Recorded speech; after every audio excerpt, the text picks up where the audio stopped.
This week, people are managing costs and simply trying to get through the coronavirus. When we look towards the commercial insurance policy, those premiums are made up of what we call exposure information. Depending on the policy, it could be sales, payroll, inventory, or even your vehicle list. Typically, at the beginning of the policy, we make estimates as to what these figures are going to be.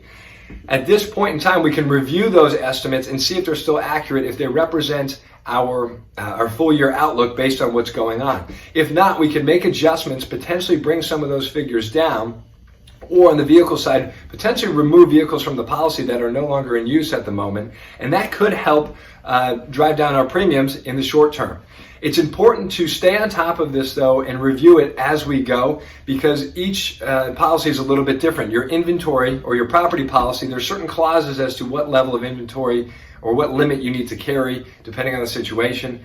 The sales and payroll, typically general liability and workers' comp policies, can be audited at the end of the year. So if we lower the payroll or the sales too drastically now, it could come back to bite us in 6 months, 8 months, whenever the policy renews, because now we're going to owe a significant amount.